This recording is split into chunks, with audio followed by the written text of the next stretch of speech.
If you grew up watching Family Guy, you probably have a pretty clear picture of Lois Griffin in your head. The devoted mom, the patient wife, the woman who somehow survived decades alongside Peter Griffin without completely losing her mind. She's the sensible one. The adult counterweight to the constant chaos. The moral anchor of the Griffin household. But what if I told you that image is, at best, incomplete? Because over the course of more than 20 seasons of Family Guy, Lois Griffin has been at the center of some moments that range from mildly embarrassing to completely indefensible. And most of the audience just laughed through all of them, never stopping to really think about what they were watching. Today we're going to change that. We're going to go through, carefully and without holding back, every single time Lois cheated on Peter. And look, there are more cases than you'd think. First, one thing needs to be said up front. Not every act of cheating is physical. Some of the biggest betrayals Lois committed against Peter were emotional. Situations where she clearly felt something for someone else, let a line get crossed, or simply chose the desire of the moment over the marriage she claims to value so much. We're going to cover all of it today, but let's start with the most obvious case, the most scandalous one, the one that cannot be rationalized away no matter how you look at it. We're talking about the episode Bill and Peter's Bogus Journey, in which Lois slept with former President of the United States Bill Clinton. Yeah, you read that right. The plot starts out innocently enough. Bill Clinton's car breaks down right in front of the Griffin's house. Peter, trying to be helpful by lifting the car without a jack, ends up hurting himself and gets hospitalized with a hernia. During his recovery, he and Bill strike up a friendship. And not a chill, laid-back kind of friendship. This is the chaotic kind, where the two of them end up smoking weed together, causing all kinds of trouble around town, at one point trying to steal a pig. The kind of friendship that is clearly not going to end well. Lois, worried about Clinton's influence on her husband, decides to go confront him herself and put a stop to the whole thing. Up to that point, totally reasonable. That's exactly what you'd expect from a responsible wife, right? Except what happens during that conversation is never shown in detail. And the next cut reveals that Lois and Bill had sex. No ambiguity, no, it was just a kiss. The show confirms that Lois, in trying to save her marriage from a bad friendship, ended up cheating on Peter with the very guy who was causing that friendship in the first place. The irony is almost too much. What makes this scene hit even harder is Peter's reaction. When he finds out, there's no easy joke, no brushing it off. He's devastated. He leaves the house and ends up crashing at Quagmire's place. And then Lois comes to him with one of the most absurd proposals in the history of animation. She tells him the only way to fix the relationship is for Peter to sleep with someone else too. To make it even. As if cheating were some kind of currency you could trade. Peter hesitates. It's clear he doesn't want to do it. And that says a lot about the character, because Peter Griffin is rarely portrayed as the more emotionally mature half of this marriage. But here, unexpectedly, he's the one who doesn't want to keep the cycle going. He goes all the way to Lois's mother's house, Barbara Puderschmidt, fully prepared to follow through with Lois's plan, and backs out at the last second. He can't go through with it. Not because Barbara wasn't willing, because she clearly was, but because Peter decides he's not going to cheat on Lois just because she cheated on him. It's one of the most genuinely human moments the character has had in the entire run of the show.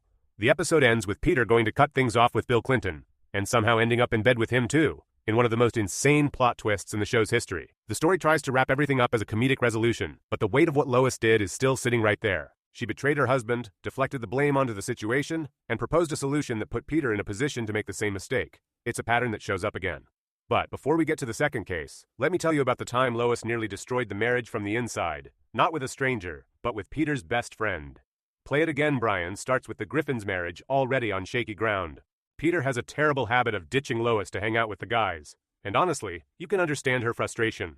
When Brian announces he's won a literary award and offers to take the couple to Martha's Vineyard as a kind of makeshift second honeymoon, it sounds like a good idea. Except Peter, true to his gift for ruining anything good, starts getting on Lois's nerves almost immediately after they arrive at the hotel, and she decides to spend the day with Brian instead. Brian and Lois have always had a kind of chemistry that the show has been teasing for years. He clearly admires her, and she enjoys the attentive, intellectual company he provides, the exact opposite of what she gets from Peter. And in this episode, things go pretty far. Brian reveals that the essay he won the award for was written about Lois. She's flattered, touched, and then Brian, in a complete moment of lost self-control, makes a move on her. Lois turns him down. That needs to be said. She turns him down. But what the episode does more honestly than most Family Guy storylines is what comes after that. The next morning, Lois tells Peter what happened, and when Brian, after reconciling with Peter, goes to apologize to Lois, she says something that has stuck with viewers ever since. She admits that sometimes she shares Brian's feelings, she didn't act on it, but she admitted she feels it. That's not cheating in the physical sense, but it's a form of emotional honesty that, paradoxically, exposes an emotional infidelity she'd been carrying for a long time. The marriage survives. They sing together in a weirdly touching scene and head back to Quahog. But Lois's confession hangs in the air. You don't say, "Sometimes I feel the same way," about someone who just tried to get with you, and then just move on like nothing happened. That sticks around. And Lois knew exactly what she was saying when she said it. Now the third case is different from the other two. It doesn't involve sex, and there's no explicit declaration of feelings. But it involves something that for a lot of people is even more telling. What a person does when they think no one is watching, when they believe they can act without consequences. We're talking about the episode Lois Comes Out of Her Shell, and a certain attempted seduction involving a very famous teenager. Lois is going through a midlife crisis. She just turned 43, Peter read a poem at her birthday party that was, let's say, less than uplifting, and she decides she needs to reinvent herself. New hair, new wardrobe, new attitude. That part is understandable, even kind of relatable. But things start escalating when Lois begins going out to parties with women half her age, brushing Peter off every time he tries to tag along or pump the brakes a little. The turning point comes when Lois shows up at a Justin Bieber concert. Yes, Bieber appears as himself in the episode, with the stated intention of seducing him. She's not acting out of naivety or a split-second moment of weakness. The show makes it clear that she went to that concert with that goal in mind. The only thing that stops things from going completely off the rails is Peter, who shows up, confronts Bieber, and ends up having to fill in for him on stage in one of the most absurd gags of that entire season. But what stays with you from that episode isn't the joke. It's Lois's willingness. How easily she put herself in that situation. How carelessly she treated the marriage while she was living through this reinvention spiral. Sure, the episode softens all of it with a final reconciliation, where Peter tells her he loves her exactly as she is, and she comes back home. But the impulse was there, and it wasn't the first time. When you line all three episodes up side by side, a pattern starts to emerge that's hard to ignore. Lois Griffin is a character the show treats as the voice of reason, but who repeatedly acts on impulse the moment she feels neglected, bored, or unhappy.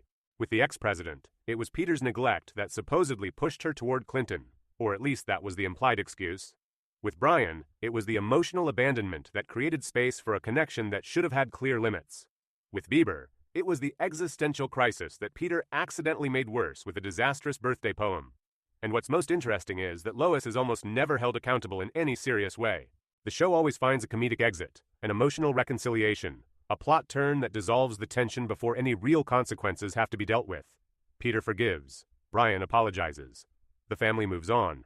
And Lois keeps getting portrayed as the responsible adult of the house, while her track record of questionable choices gets filed away in the back catalog of old seasons most people don't think about anymore. But we remember. And now you do too. This isn't a moral indictment of a cartoon character. That would be taking it way too seriously.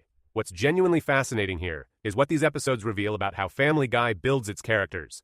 Peter is a lovable, unpredictable idiot, and the audience accepts that because it's completely transparent.